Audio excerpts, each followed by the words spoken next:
Hello everyone, welcome back to another video on my YouTube channel. This video is part of the YouTube series that I'm making called Zero to Hero Business Central. In this particular series, I already uploaded few videos on my YouTube channel. In this particular video, we are going to learn about variables and variable scopes in Business Central. So if you come over here, if you see the definition of variable, in Microsoft Dynamics 365 Business Central, variables are named storage locations for data. For example, if you wanted to store any type of data in the memory, then you need to make use of variables. For example, if I let's say this is a container where you can actually store data. For example, I wanted to store integer type data.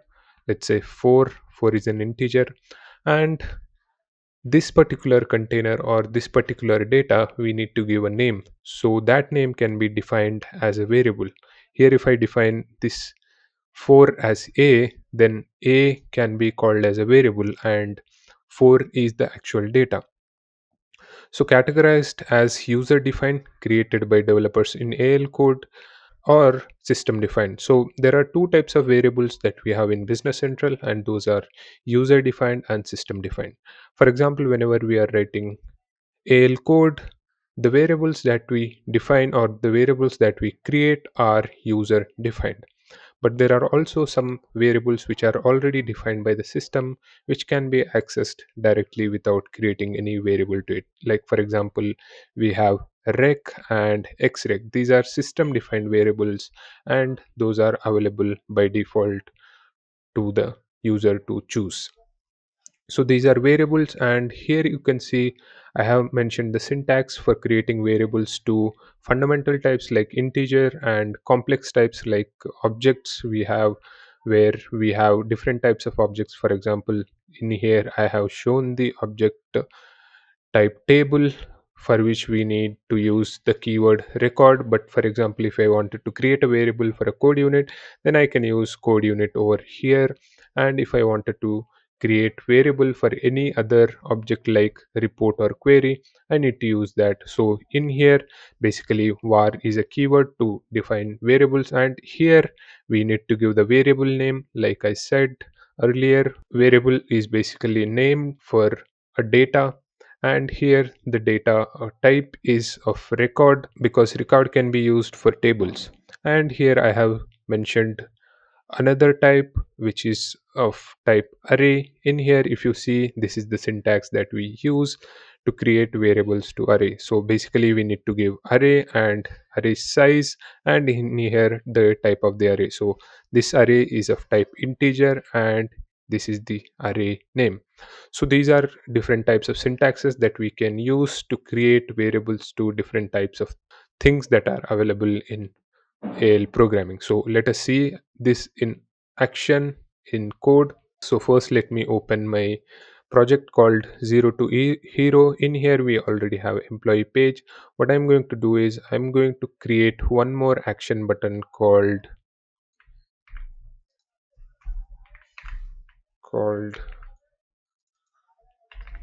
call variables, and in here I'm going to remove this code for now, but we are going to define our own procedure in here. Let's go in here and let me actually create new procedure called internal procedure use variable, let's call that.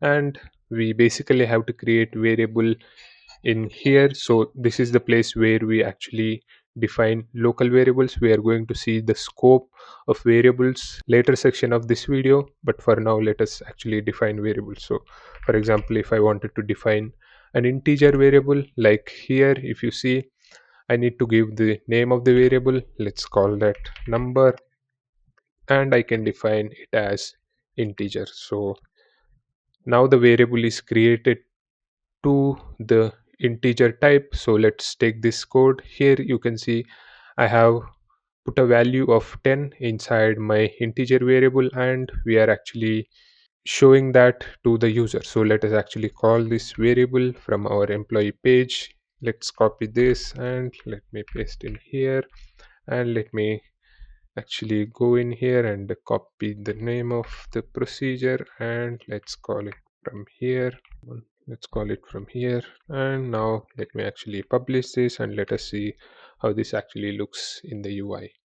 So basically in this particular procedure, we have defined a variable of type integer, and in that integer variable we have put a value of 10 and we are showing that value to the user. So the message should be number 10 because this percentage one will be replaced by the actual number value. So let us see that. Let me actually refresh, and now let me actually go to the employee page. Once this is done, let me go to employee page, and in here I should have the action call variable.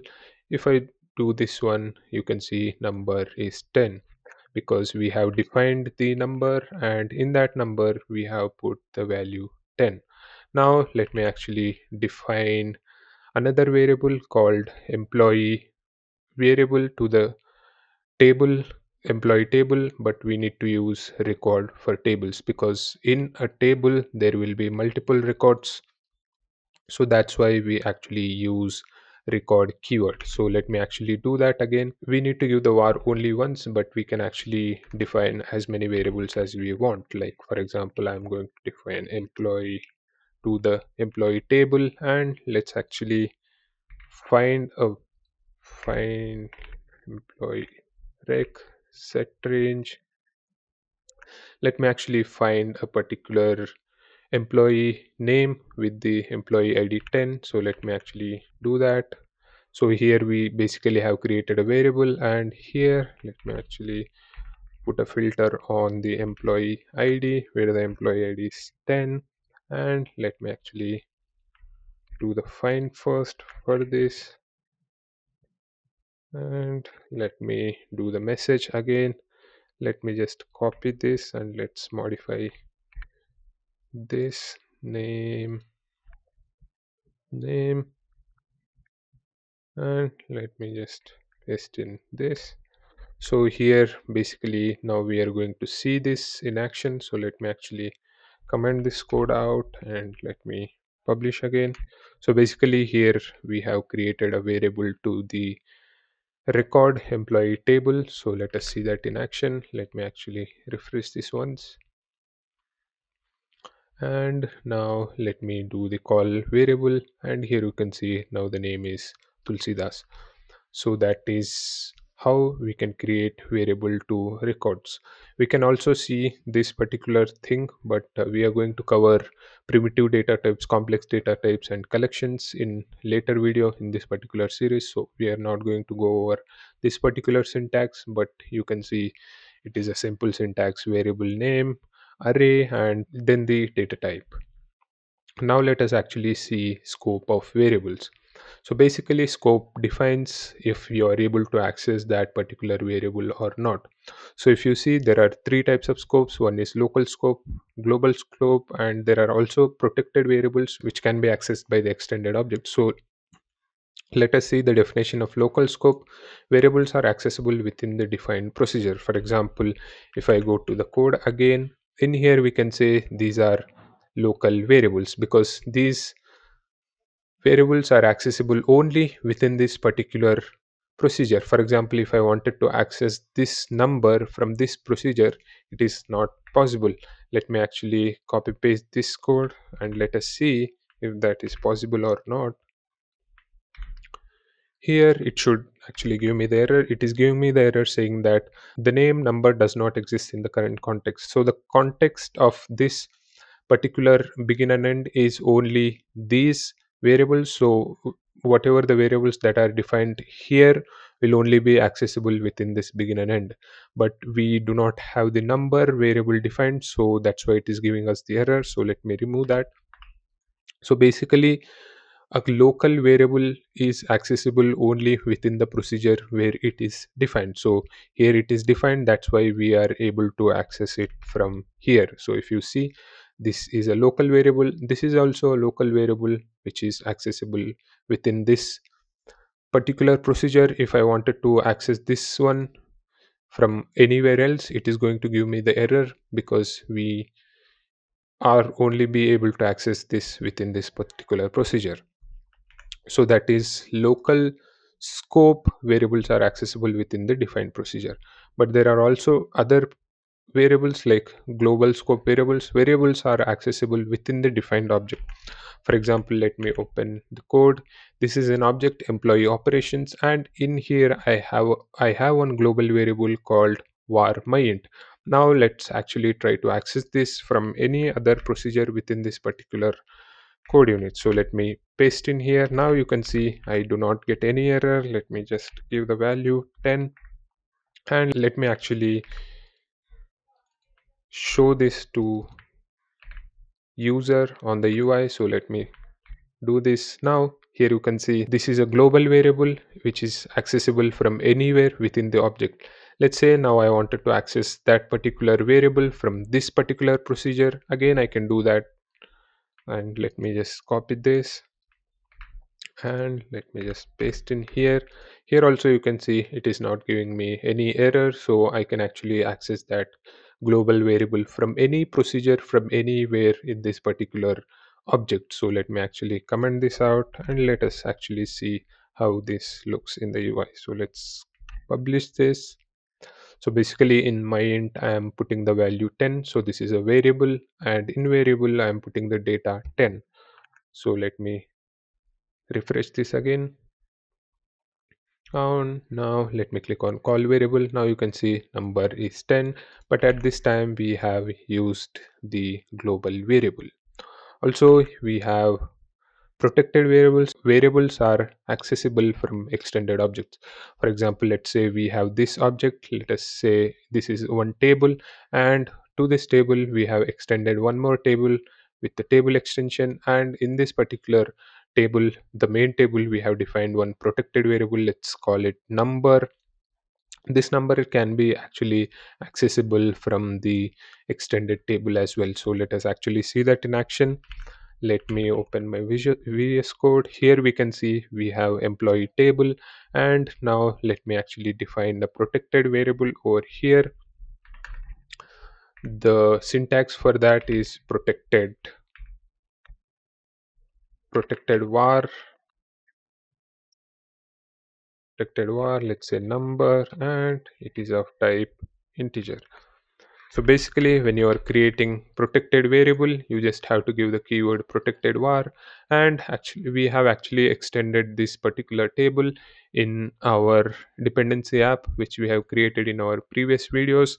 So in here you can see I have the extension called employee table extension. So first let me actually publish this, and let us actually see if we are able to access this from the extended table. So it is published now, so let me actually do the download symbols. Yeah, so all the references symbols are downloaded, and let us actually see if this number is accessible from this employee table extension. So let me actually do that. So let me just print it, message number, let's say %1, and let me actually see. Here you can see the magic number is available in the extended table.